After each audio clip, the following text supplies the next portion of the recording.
In the beginning of the 20th century, Belmont-DeVilliers, near downtown Pensacola, was the heartbeat of black culture, with entertainers such as Aretha Franklin and B.B. performing in neighborhood clubs. However, in the 1950s, many buildings were vacated and crime became an issue. Today, though, Belmont-DeVilliers is making a strong comeback thanks to business owners, volunteers, and organizations like the new Devilliers Cultural Heritage Museum. Here with an update on the neighborhood's progress and the museum's Devilliers Nights is Sonja Griffin Evans. Sonja, thanks for being here. Thank you, Jeff. Well, it's just great to have you, and just so much going on, and I know you're right in the middle of everything. Before we go into this, tell us a little bit, though, about the history of the Belmont-DeVilliers area for those who may not be familiar. Okay, sure. Belmont and DeVilliers is a historic African-American community. It was a thriving business community, but also some of America's greatest performers have graced the walks of life there. Artists such as Ray Charles, Louis Armstrong, Aretha Franklin, B.B. King, Ray Charles once again, and many more. Well, just a lot going on, and things are really getting back to kind of going in that direction. So what has kind of started this transformation back to a very vibrant area? Well, first of all, I have to say that for many years, businesses like Blue Dot has been keeping the heartbeat of that community alive. You have businesses such as Eddie Todd's building, DeVilliers Square. You have the Five Sisters Blues and Jazz Cafe, the Belmont Arts Center, the Devilliers Cultural Heritage Museum, and of course, the Gumbo Gallery.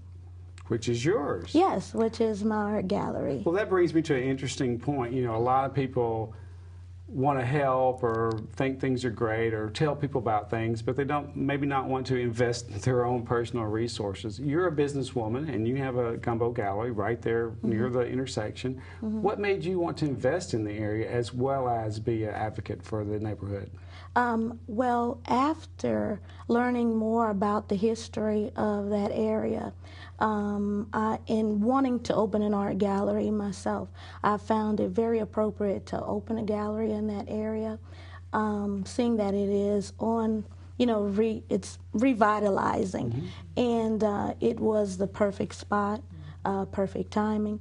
And the one thing about, and then also working on a project which is called the Forgotten Communities Project, which is painting the culture and the heritage, starting here in the state of Florida. It's a project of the National Black Chamber of Commerce and the Florida Black Chamber of Commerce project. And so what it has done is, after painting these images and the memories of this particular area, I was so inclined to open my business there, because what it did was actually started to bring the invisible visible through the arts. Well, you've got some great work, and I know my buddy Robert Atkins has some great pictures from yesterday. Yes. You know, the older period of time back there, and of course Mr. Todd's vision and help has been tremendous. So we like to thank Eddie Todd for all he's doing. Well, tell us a little bit about the museum. I know you mentioned Cecil Johnson's new Five Sisters restaurant. We've got the Belmont Art Center on one side, and then the Cultural Museum at the other corner of the intersection. What is the museum? The Devilliers Cultural Heritage Museum is for performing arts. It's to preserve and promote the culture and the heritage of that area. It's also an incubator for artists, musicians. Seeing that that area has a wonderful musical background, and then also it is a part of our National Cultural Heritage Initiative to promote underserved communities. Well, you mentioned that initiative, and I saw on your website there's a very impressive list of national partners, and I know you're personally very involved with some of the chambers. Tell us a little bit about why they are so interested in Pensacola and Belmont-DeVilliers. Well, it is the National Black Chamber of Commerce, the Florida Black Chamber of Commerce. Eugene Franklin, who is the president of the Florida Black Chamber of Commerce, is the director for this initiative. And it's basically the home base for this project. But this is not just it's not just limited to Pensacola. This will be an initiative that is spurred throughout the nation. To help, develop and market underserved communities. Great. Well, I know you're very active in that, and so I don't know how you keep it all going.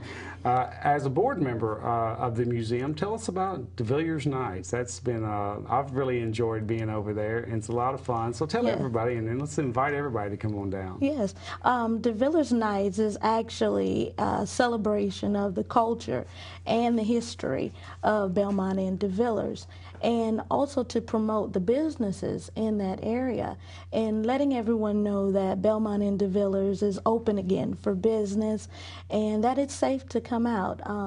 Being the resident artist also for the Florida Black Chamber, it also gives me an opportunity to come up with different programs for the initiative. And DeVilliers Nights is one of those projects. So it's every Friday at 7 p.m., is that correct? It's every Friday at 7 p.m. until. And if you have a chance to come out and celebrate and visit some of the businesses in the area, we would love to have you. Well, tell us a little bit about the band and the type of music and just kind of what they will experience if they come over to the museum on Friday at 7. Okay. The band that we have right now is actually KMM. It's Kingdom Minded Minstrels. Their genre of music is neo soul gospel. And it's more uplifting, inspirational, because you want to have a positive impact on the community. Well, they were doing a great job with their tribute to Michael Jackson the other night. So they play a lot of different types of music. Yes, very great performers. Yes, I very much have enjoyed being over there. Well, tell us a little bit about the crowd. I noticed a very diverse crowd, all ages. Tell us a little bit about the response you've gotten from the public. Oh, sure.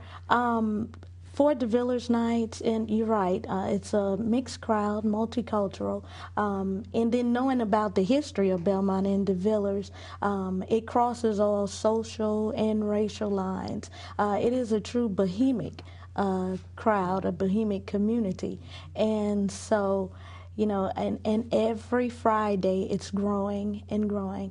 And so hopefully, like I said, I wish more people would come out and experience Devilliers Nights. Well, I've noticed maybe because of the history or the music, a lot of older adults are there and having fun and dancing and really enjoying themselves. Now, I believe it's Coke and water, right? Soft drinks and water, right? Right. That's correct. So it's very friendly. They can bring the grandkids if they can bring the grandkids. It's a very family-oriented environment. Well, Sonja, thanks for being here, and hope we have a big crowd again this Friday night. Okay, see you there.